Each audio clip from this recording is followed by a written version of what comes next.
Yes, students, this is our new chapter, chapter 3rd, and its name is Atoms and Molecules. तो first of all, what are atoms? Atoms क्या होते हैं? अगर हम definition की बात करें तो an atom is the smallest particle of an element that can take part in a chemical reaction. तो एटम एक सबसे स्मॉल पार्टिकल, या आप कह सकते हो स्मॉलेस्ट पार्टिकल किसी भी एलिमेंट का है जो कि रिएक्शन के होने में उसमें पार्ट लेता है. And one more thing is कि एटम किसी भी मैटर का बिल्डिंग ब्लॉक होता है. मैटर का नाम आपने पहले भी चैप्टर्स में सुना हुआ है. क्या होता है मैटर? कोई भी substance anything which have mass and that can occupy space. जो स्पेस ऑक्यूपाई करे और जिसका थोड़ा भी मास है तो वो मैटर है. और मैटर बनता कैसे है? छोटे छोटे पार्टिकल्स ही मैटर फॉर्म करते हैं, और उन्हीं सबसे छोटे पार्टिकल्स को जो इनडिविजिबल होते हैं, जिन्हें हम फर्दर डिवाइड नहीं कर सकते, वही होते हैं एटम. तो इनडिविजिबल, जो डिवाइड नहीं किए जा सके. और सबसे इम्पॉर्टेंट है कि ये आइडिया आया कहाँ से? तो इसमें कई सारे साइंटिस्ट का रोल है. एक इंडियन फिलोसोफर थे, महर्षि कन्नड़. महर्षि कन्नड़, उन्होंने क्या किया? उन्होंने बताया कि जो मैटर है उसको उन्होंने हिंदी में पदार्थ बोला.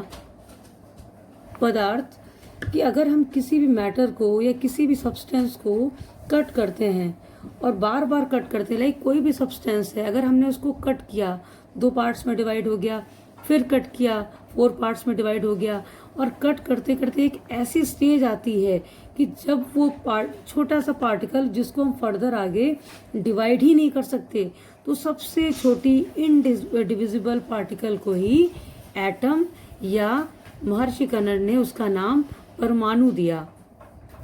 परमाणु को ही हिंदी में एटम कहते हैं. तो इससे ये पता लग गया कि एटम सबसे छोटा है जिसको हम आगे डिवाइड नहीं कर सकते. ठीक है, और वो केमिकल रिएक्शन में पार्ट भी लेता है. जैसे फॉर एग्जांपल हाइड्रोजन एक एटम है, ये एग्जिस्ट नहीं करता, ये एलिमेंट है और इसका ये एटम भी है. लेकिन अगर सपोज इसमें एक और एटम या एक और एलिमेंट के साथ कंबाइन करेगा तो ये मॉलिक्यूल बनाएगा. मॉलिक्यूल मतलब मॉलिक्यूल से छोटा है atom.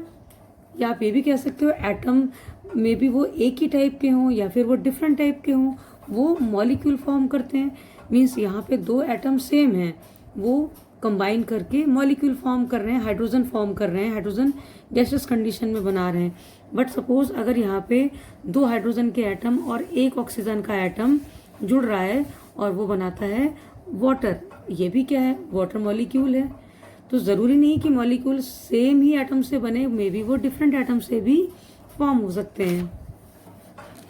One more example, like जैसे आपने कॉपर की वायर देखी है. ठीक है, कॉपर की वायर है तो उसमें ऐसा तो नहीं कि एक ही एटम होगा, उसमें बहुत सारे मिलियंस ऑफ एटम्स होंगे. बट वो होंगे क्या?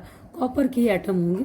सारे एटम कॉपर के, वो एलिमेंट कॉपर ही है, कॉपर एलिमेंट है, और उसमें जो एटम्स हैं वो भी कॉपर के ही मिलियंस ऑफ एटम्स होते हैं. Even you can not imagine कि वो कितना छोटा हो सकता है. एक पेपर, ये जो शीट दिख रही है, इसमें भी मिलियंस ऑफ एटम्स जुड़े होंगे तब इतनी पतली शीट बनी होगी.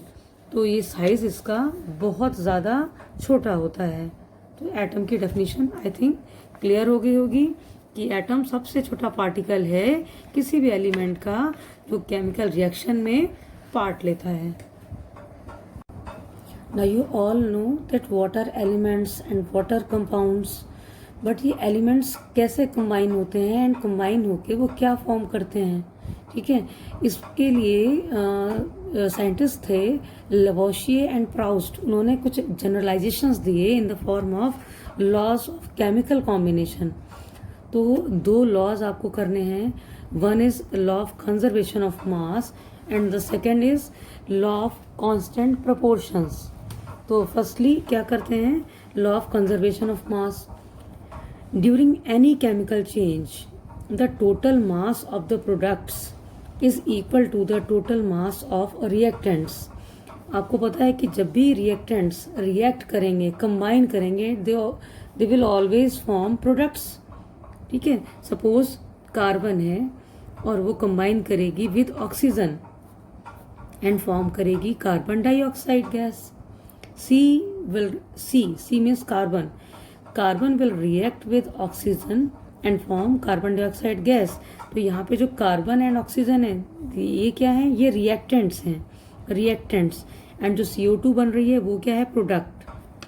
और जो इनका मास है, रिएक्टेंट का मास हमेशा इक्वल होगा प्रोडक्ट के मास के।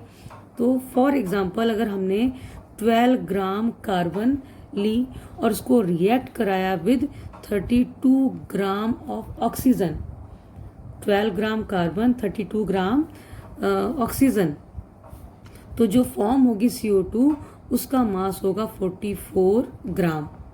ठीक है, यानी कि रिएक्टेंट का मास रिएक्शन होने से पहले भी 44 ग्राम था और रिएक्शन हो गया, नया प्रोडक्ट फॉर्म हो गया, उसके बाद भी इसका मास 44 ग्राम है।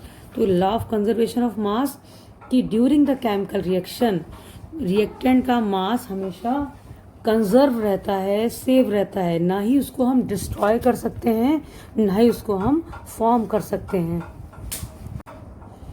नाउ सेकेंड लॉ क्या है, लॉ ऑफ कांस्टेंट और डेफिनिट प्रोपोर्शंस।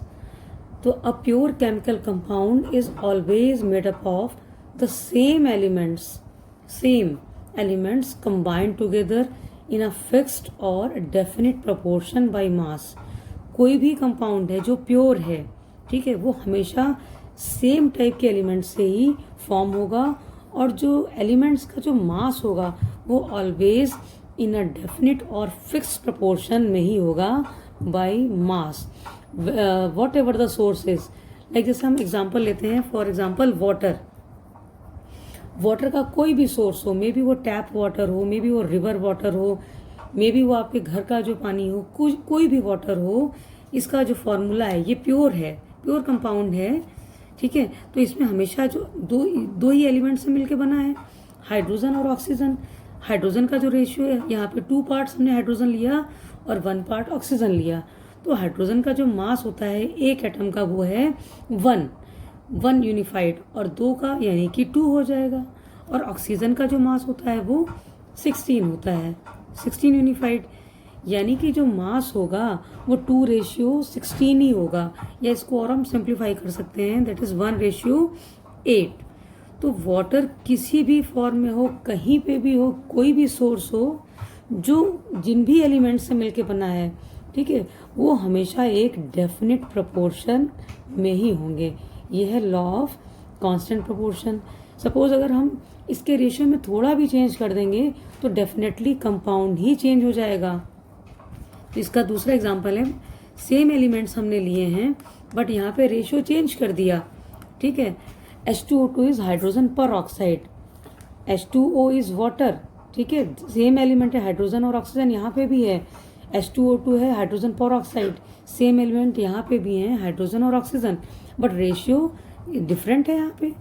तो हाइड्रोजन का अगेन 2 रेशियो और यहाँ पे 16 × 2 करना पड़ेगा क्योंकि यहाँ 2 एटम लिए हैं, तो 16 × 2 यानी कि 32, 2:32 या 1:16। तो अगर हमने मास इसका फॉर्मूला चेंज किया तो ऑब्वियस सी बात है मास भी चेंज ही हो जाएगा, रेशियो भी चेंज होगा। तो जब भी कोई प्योर कंपाउंड हम लेते हैं उनके एलिमेंट हमेशा सेम रहेंगे और जो उनके मासेस हैं वो हमेशा एक डेफिनिट फिक्स्ड कांस्टेंट प्रोपोर्शन में ही होंगे, and that is the second law of constant proportion.